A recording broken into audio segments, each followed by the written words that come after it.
Buenos días, buenas tardes, buenas noches. Soy Jesús Alonso Gallo. Empiezo una, espero, larga lista de entrevistas en mi videoblog que podréis ver siempre en jesusalonsogallo.com. Estamos en la calle Serrano 110, gracias a la amabilidad de GSG Business Hub. Es un centro de negocios que alquila espacios, salas y despachos para actividades profesionales y tienen una comunidad de gente emprendedora con ganas de hacer cosas interesantes. ¡Empezamos!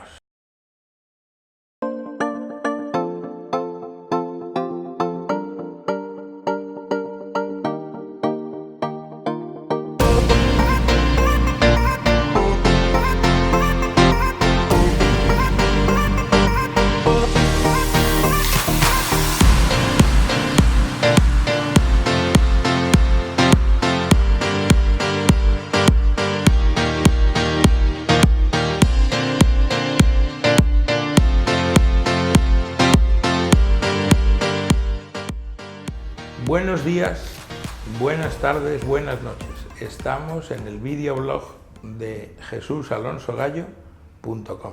Contamos con una persona que tiene una experiencia profesional increíble. Tenemos el privilegio de poder entrevistar a Carlos Dexeus. Él nos va a contar su vida y milagros. Entonces, Carlos, cuéntanos tu biografía vital. Tengo 64 años, Jesús. Y la verdad se da para mucho 64 años. Entonces yo empecé muy joven ya a estudiar 2 carreras en vez de una, cuando no existía todavía el ICADE este famoso. Y luego me pareció que en aquel momento arrancaban los másters en el mundo, en Harvard, en Stanford, empezaban a ser muy conocidos. Y se me ocurrió aplicar al máster de INSEAD, que es una escuela conocida en Europa, y ahí terminé de formarme. Y a la salida me metí en banca de inversión. Y entonces pasé pues, unos 15 años de mi vida trabajando para 3 grandes bancos, primero para JP Morgan, y de ahí me contrató Swiss Bank Corporation de consejero delegado para montar su banco en España. Era el segundo banco suizo en aquel momento. Después me reclamó mi jefe de Morgan, que le habían contratado de consejero delegado en Barclays, y me llevó de jefe de Europa a Barclays, y bueno, cogí el reto. Hasta que nos vendimos a Credit Suisse, pues estas cosas ocurren ya cuando estás arriba del todo, y me quedé sin trabajo. Y me fui a trabajar a Inditex para Amancio Ortega, de consejero de la compañía y director general. Yo quería interrumpirte en este punto. Ese proceso liderado por Amancio, él quería crear esa figura, calculó con anticipación, no era el momento para la compañía y él lo descubrió después. Yo creo que él en aquel momento tuvo una punción vital de que quería buscar un sustituto suyo, que en aquel momento quien reportaba a él no lo representaba para sí mismo, y entonces buscó fuera, en el mercado. Y ahí es donde nos encontramos. Pues me imagino que sería una experiencia interesante. Sí, pero ya que lo dices, con una parte muy interesante, o sea, fue poco tiempo, porque duró muy poco tiempo, pero sí que aprendí una cosa que me ha servido toda la vida, y es que si algo creo que Inditex hacía muy bien en aquel momento, es que ejecutaban a la perfección sus planes de negocio. Eran impresionantes. Impresionante. Y ese es el éxito de Inditex. Sí. Si tuvieras que enumerar unas claves de tu vida para el éxito profesional, ¿cuáles crees que son esas claves? Hombre, yo creo que depende. O sea, yo he tenido éxito profesional, pero he empezado como profesional trabajando por cuenta ajena. A mí me ha parecido muy enriquecedor el empezar por cuenta ajena. Uno, aprendes a competir con gente muy buena. Cuando te metes en una organización como JP Morgan, te aseguro que los que estaban a mi alrededor eran tan buenos o mejores que yo. Segundo, en las grandes compañías suelen tener una biblia de lo que se puede hacer y lo que no se puede hacer. Pero sí que es verdad que tenerte que someter a ello es muy interesante. Y tener que luchar para que te cambien la Biblia como yo luchaba en las compañías para las que trabajaba es muy interesante. Porque luego, cuando seas empresario, tú escribes la Biblia. O sea, la experiencia de trabajar para otros en empresas relevantes, pues entonces eso te sirvió. Háblanos de esta parte de tu vida profesional cuando ya dejas de trabajar para otros. Cuando volví de Inditex dejé de trabajar para otros y empecé, con mi bagaje, pensé que hacía falta la figura del Business Angel en España, que en aquella época casi ni existía, ahora hay muchos, pero en aquella época no existía esa figura. Dejé correr la voz de que estaba buscando proyectos y lógicamente enseguida tuve cola de gente con planes de negocio y al final me apunté a un proyecto que era NetJuice, se llamaba, que era un proyecto de gente de mucho talento en el Internet de aquella época, que eran los principios, en el año 98, de Internet. Claro, fue un problema del que tuve que salirme, ¿no? Pero la verdad es que hicimos varias inversiones, una de ellas se culminó con éxito. Fui fundador de Twenty, aunque eso no se dice mucho en este país, pero fui claramente fundador de Twenty. Me trajeron la idea de hacer un Facebook en idioma español, cuando Facebook todavía ni estaba por estos lares, y les dije, os pongo una condición solo, es que les obligo a ellos a invertir dinero. Dije, bueno, pues si tengo que creer yo en vosotros, ¿por qué no creen los más cercanos a vosotros en vosotros? Pues eso que estás diciendo para mí es un antes y un después. Los emprendedores quieren dinero de inversores, tendrán que demostrar que en un revuelto de huevos con bacon, ellos son bacon. Claro. Mira, te voy a dar una información que creo que la podemos compartir. O sea, cuando hice la operación de NetJuice, yo cogí exactamente la mitad de mi patrimonio en líquido en aquel momento y lo invertí en NetJuice. Y os aseguro que no era pequeño. Esto es una declaración de intenciones de triple bonus, vamos. Claro, o sea, es una cifra grande. Entonces, eso quiere decir que si me llega a salir mal lo de NetJuice, que estuvo a punto de salir mal, hubiese perdido la mitad de mi patrimonio y hubiese tenido que volver a empezar. Entonces, para eso tienes que poner lo que se llama skin in the game, o sea, tienes que poner tu dinero, porque si no llega un momento que lo mandas todo a tomar por saco. Exacto, porque en realidad se dan las dos circunstancias. Si un emprendedor tiene un proyecto que es intensivo en capital y entonces lo que va a necesitar es sucesivas rondas donde el emprendedor se va a diluir, los que financian esa startup no tienen la sensibilidad de que el emprendedor tiene que estar en el juego implicado hasta las trancas. Si le diluyen de forma salvaje, cuando el emprendedor un lunes por la mañana se encuentra que tiene un porcentaje de la compañía que es cercano a nada, puede abandonar la batalla, claro, porque son batallas que se llevan por delante matrimonios, se llevan la salud, se llevan la vida. Entonces ese equilibrio tiene mucho sentido. A mí me contaban los fundadores de la Nevera Roja, como ellos, que eran intensivos en levantar capital, y los inversores les decían que no tuvieran miedo, que quemaran toda la caja necesaria, que consiguieran una posición de liderazgo, que la tarta era enorme, que el premio era muy grande, y ellos, con buen criterio, dijeron sí, pero no. Es decir, si nos vamos a diluir hasta la extenuación, pongamos aquí una cláusula antidilutiva para que cuando vayamos a compartir la tarta del éxito no nos quedemos nosotros con las migas, que hemos construido esto, y lo hemos construido en un corolario de rondas de inversión porque es necesario para el modelo. Entonces es muy interesante mandar un mensaje, yo creo, a los emprendedores que busquen siempre el equilibrio. Es decir, ellos tienen que dar un paso adelante, tienen que poner una parte de su patrimonio, o si son muy jóvenes, de sus pequeños ahorros, pero lo tienen que hacer, es imprescindible que lo hagan. Y después, por otro lado, gestionar con los abogados adecuadamente el proceso de las sucesivas diluciones para llegar al final del partido con una posición relevante. Entonces, a mí me gustaría que nos contaras, desde tu punto de vista, cuál sería el mejor consejo que le puedes dar a emprendedores que nos estén escuchando hoy. Lo primero, que para emprender tienes que tener una idea muy clara y no hacerte castillos en el aire.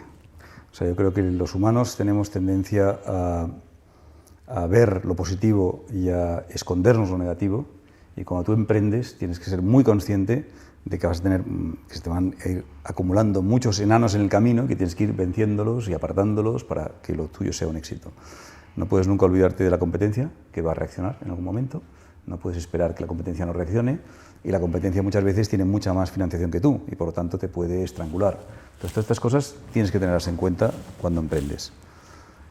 Segundo, tienes que rodearte de la gente que te complementa. Muy importante. O sea, yo creo que ninguno de nosotros somos Superman.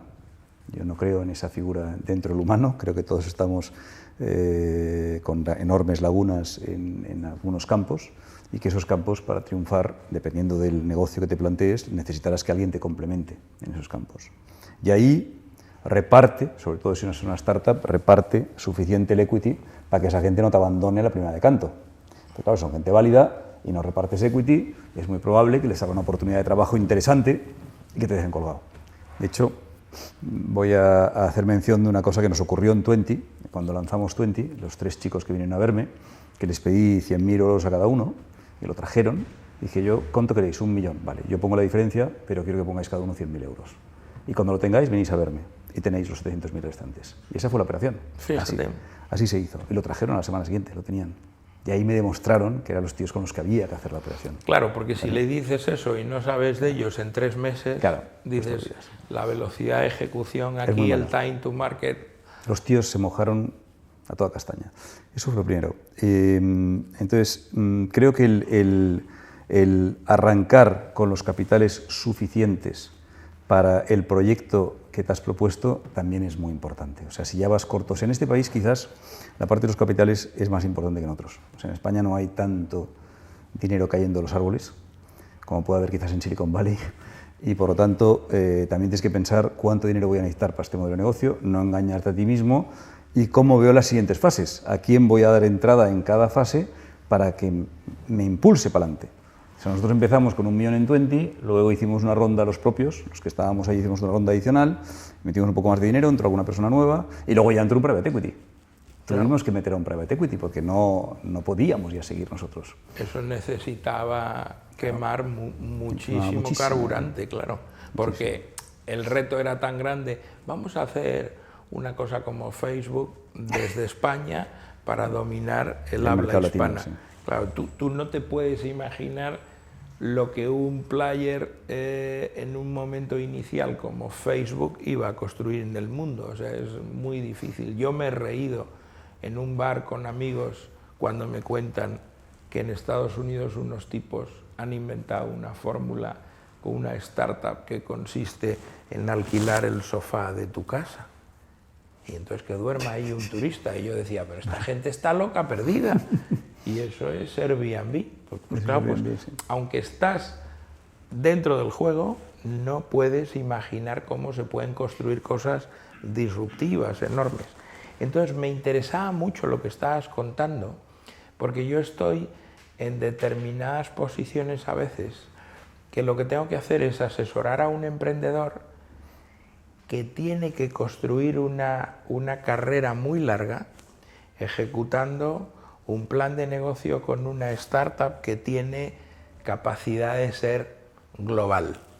Entonces, hay un momento que el emprendedor tiene que saber cuáles son sus talentos, cuáles son sus capacidades, hasta dónde llega él como emprendedor en el área de expertise que tiene. Entonces dice, oye, pues no es lo mismo querer montar una startup que su aspiración es tener un valor de mercado de 10 o 15 millones de euros, que decir, no, vamos a crear una startup que sea un gigante mundial, vamos a salir fuera, no es que nos vayan a comprar a nosotros, es que nosotros vamos a comprar a los demás, queremos ser un global player, queremos tener una valoración de 300, de 500 millones de euros. Esa hoja de ruta necesita que el emprendedor o el fundador, la fundadora y los co-founders tengan muy claro hasta dónde alcanza su talento, porque van a necesitar senior management en algún momento y van a tener que ser coachable, porque si no son coachable no van a poder recibir las enseñanzas claves para ejecutar. ¿Tú eso cómo lo ves? Yo creo que en las compañías de mucho éxito, que los global players lógicamente tienen que tenerlo para llegar a ser global players, vas teniendo que deshacerte de empleados que han sido magníficos y directivos, que han sido magníficos durante un periodo de la misma, pero que dejan de serlo cuando la compañía excede sus capacidades de seguirla. Claro. O sea, en el fondo no todos servimos para cada emprendimiento. O sea, tú puedes ser muy bueno los primeros 5 años de la startup y luego no servir. Claro, esto y es entonces tienes que tener la inteligencia de dar entrada a otra persona que te complemente o que te supere y que esté por encima tuyo incluso. O sea, nosotros en Kelku, por ejemplo, empezamos con un consejo delegado, acabamos con 2 consejeros delegados. Anda. ¿Y por qué? Porque realmente el que teníamos era un hombre magnífico, que venía de la industria de la tecnología, gran vendedor, un hombre con un talento innato bestial, pero era muy débil en el mundo financiero. Y al final Kelkú se convirtió en una máquina financiera a lo bestia. Y entonces él mismo pidió ayuda y los accionistas le planteamos quién creíamos que podía ayudarle y él, con una generosidad enorme, aceptó repartir ex aequo las condiciones del Consejo Delegado con el otro. Las aumentamos un poquito y las repartimos entre los dos. Y eso hizo el gran éxito de Kelkú. Fíjate. O sea, que hay que tener esa generosidad, ¿eh? Hay generosidad. muchas veces que la generosidad o la humildad provoca el conseguirlo o no conseguirlo. Qué interesante, qué interesante. Y esa generosidad es muy buena que los que monten startups la generen, porque no es innato en un emprendedor que nace emprendedor. No es innato. Tienen que aprender a ser generosos. El gran líder es muy generoso. ¿Cómo ves tú esto de tantas startups que tienen modelos de negocio que son ultra intensivos en capital y requieren de enormidades de pasta, rondas y rondas y rondas, donde pensar en la rentabilidad es una quimera a larguísimo plazo y parece como que todos los modelos que uno se inventa para hacer algo grande tienen esa hoja de ruta? Y yo me pregunto si eso es por casualidad o en realidad el mundo del capital riesgo está favoreciendo de algún modo que se perpetúen modelos que para llegar a masa crítica y demostrar rentabilidad requieren de largos periodos de maduración y de inmensas cantidades de dinero. Yo creo que lo segundo es muy cierto. Los grandes private equities saben que solo ellos pueden participar en ese tipo de rondas y por lo tanto les beneficia mucho el que alguien se atreva con esos modelos. Lo que sí que en este foro diría, el que tenga en mente uno de esos modelos, que no arranque en España. Es muy difícil que arrancando en España llegue a las mesas donde va a levantar el dinero para poder hacer de eso una realidad. Claro, pues yo he visto siempre, cuando he estado en la industria de los videojuegos, en mercados distintos, me daba cuenta que cuando una empresa es exitosa en España, los excedentes empresariales que te da liderar un mercado y haberlo hecho muy bien son unas monedas. Claro, son moneditas. Porque es que cualquiera en Europa que le pasa lo mismo en Alemania, pues el rango de resultado no tiene nada que ver. Y si te sucede ese éxito en Estados Unidos, bueno, es que puedes conquistar el mundo con los excedentes que tu mercado interno, Estados Unidos, te ha proporcionado. Entonces, uno no se puede equivocar. Un éxito global en España es una broma hablando globalmente en el mundo, claro. Hombre, solo hay una vía para conseguir esto desde España, y es que muy al principio consigas que uno de los grandes fondos, que en Europa hay alguno como Index Ventures, o sea, fondos grandes, muy grandes, SoftBank en Asia, o sea, hay fondos un poco atípicos, no americanos, que sí que hacen este tipo de locuras, y que si tú consigues captar la atención de uno de esos fondos al principio del todo, you got a chance. O sea, que realmente es la única manera que tienes desde España de llegar ahí. Si no, es muy difícil. Nosotros en Kelkú, en aquella época, que eran los inicios de todo esto, como esos fondos ni miraban a España, yo lo que hice es que conseguí, aprovechándome de mi experiencia financiera, conseguí que los grandes bancos, que ahora sería impensable, nos apoyaran con capitales. Metía BNP Paribas, metía la Cucha, metía el BBVA, y claro, esos eran tickets grandes. Y con eso saqué NetJuice y luego Kelkú adelante. Eso pudo... Pero si no hubiese sido imposible. O sea, porque en aquella época en Kelkú metimos 60 millones de euros, y 60 millones de euros en aquel momento era mucho dinero. Mucho dinero, es el equivalente de probablemente 200, 300 hoy. Claro. Entonces era mucho dinero y esto de hacerlo en España era muy difícil, muy difícil. Muy interesante. Pues oye, por ir terminando, yo quería tocar algún punto polémico, porque es que si no se toca ningún punto polémico nos quedamos a medias.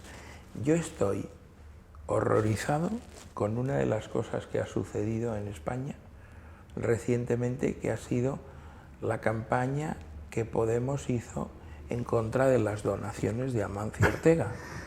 yo lo vi y como espectador dije, pero vamos a ver, el mundo está loco.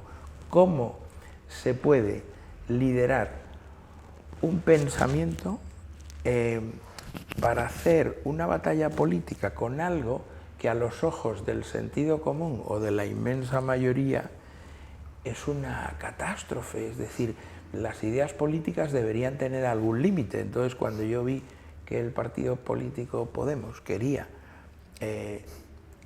trasladar a la opinión pública que Amancio Ortega hubiera hecho esas donaciones para, hombre, pues para contribuir de una manera altruista y de corazón a un problema que le tocaba de cerca, el cáncer, con esos sistemas carísimos, y donarlos a la sanidad española, y que eso fuera visto como una cosa negativa. Yo pensé, en los votos, esta gente lo que le va a suceder es que el pueblo le va a decir que no va por ahí las cosas. Luego se vio en las elecciones que cayeron mucho sus resultados. Hombre, pero no sé si eso fue un elemento clave, pero ¿tú cómo lo ves? Me alegro muchísimo que saques este tema, porque a mí se me desgarraron las carnes cuando vi la actitud de Podemos ante esa donación generosa, espléndida, y encima no fue a un organismo privado, sino que fue a la sanidad pública. O sea, ni siquiera se beneficiaba otro empresario de esa donación. Ahí podría haber sido más criticado, pero no, lo hizo a la sanidad pública. O sea, creo que intachable desde todos los puntos de vista, y como español muy agradecido. Entonces, claro, si un partido que tiene que vivir de sus votos piensa que su electorado le va a apoyar, como se ha demostrado luego, lógicamente le va a quitar votos. O sea, eso le ha quitado votos seguro. Ha sido uno de los grandes detractores de lo que ha pasado en estas últimas elecciones. Pues seguro. Me alegra coincidir. Y por ir terminando, para no robarte más tiempo, me gustaría que le contaras tu forma de ver a nuestros seguidores. ¿Qué es lo que tú piensas que nos depara el futuro? ¿Cuál es tu punto de vista? Porque yo veo muchas madres, muchos padres que se acercan y me dicen, oye Jesús, estamos profundamente preocupados con el futuro de la empleabilidad de nuestros hijos, y estamos preocupados en general con el futuro, porque como nos dicen que se avecinan cambios tan radicales, pues estamos asustados. Yo no lo estaría tanto. Yo creo que el mundo nunca ha estado mejor, incluso a pesar de todo. O sea, hay que pensar que la prensa vende pasando lo negativo a lo positivo. Entonces pone las cosas muy en negativo para que compremos prensa, y luego pues saca líderes y luego los derrumba, y eso es lo que vende. Entonces eso es cómo funciona la prensa, pero no hay que creérselo todo. Yo creo que el mundo está en una fase fabulosa. Llevamos muchos años sin guerras importantes, sí que las ha habido en ciertas zonas que nos tocan menos de cerca, pero en grandes zonas como Norteamérica, como Europa, etcétera, e incluso me atrevería a decir casi toda Asia, no hay guerras. Hoy en día son guerras económicas, son las peleas de Trump con los demás por los aranceles. Estas son las guerras actuales. Claro, que estemos así y que llevemos muchas decenas de años en esta situación, salvando algunas guerras en África y demás, pues eso es muy bueno de la humanidad actual, ¿no? Creo que ninguno de los líderes actuales, ni siquiera Trump, que me parece en muchos aspectos deplorable, ni siquiera Trump se atreve a hablar de guerras, amenaza, pero no tirará las bombas. Entonces eso es bueno, yo creo que eso es muy bueno en la civilización actual. Me preocupan otras cosas que las iremos viendo poco a poco, como puede ser la estabilidad del planeta y los recursos del planeta. O sea, no estoy seguro que todos nosotros consumiendo pescados y carne cada día sea sostenible. Eso no va a ser sostenible. Pero confío mucho en la capacidad del humano a través de la genética y demás, de evolucionar y de conseguir alternativas para que sigamos alimentándonos sanamente sin destrozar completamente este planeta. Yo creo en ello, creo que se va a conseguir y creo que viviremos años muy buenos. Me preocupa mucho la política. Lo que más me preocupa es la política. Y la política me preocupa porque en el mundo más desarrollado se está yendo a familias cada vez más pequeñas, unidades de familia cada vez menores, muchas personas que ni siquiera se emparejan durante toda su vida. Eso es muy frecuente ahora en la gente más joven que nosotros, y todo eso a mí me hace que pensar, porque claro, lógicamente necesitaremos aceptar la inmigración para poder seguir viviendo, en esas zonas del planeta donde decidimos no tener más que un hijo, los más atrevidos, y es hora que lógicamente esta gente vote cosas totalmente distintas de lo que nosotros pensamos. Claro, imaginémonos una Europa islamista.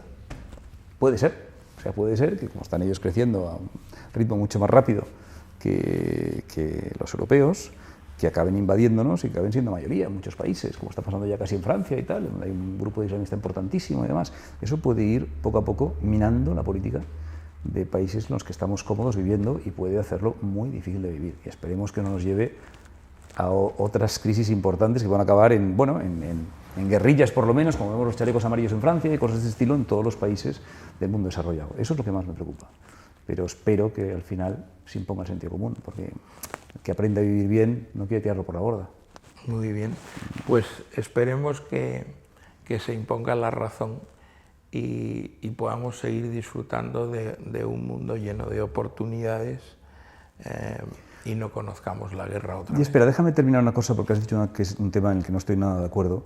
Cuando dices que nuestros hijos, que no van a haber oportunidades para ellos, yo creo que hay oportunidades infinitas. Lo que pasa es que no todos nuestros hijos se han formado adecuadamente.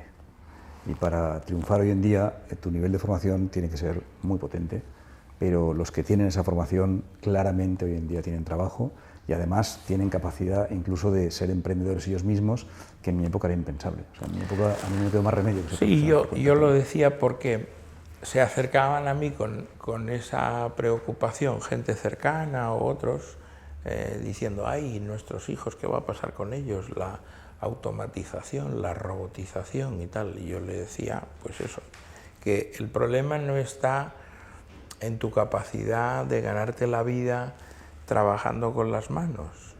La cuestión es que tienes que ganarte la vida trabajando con la cabeza.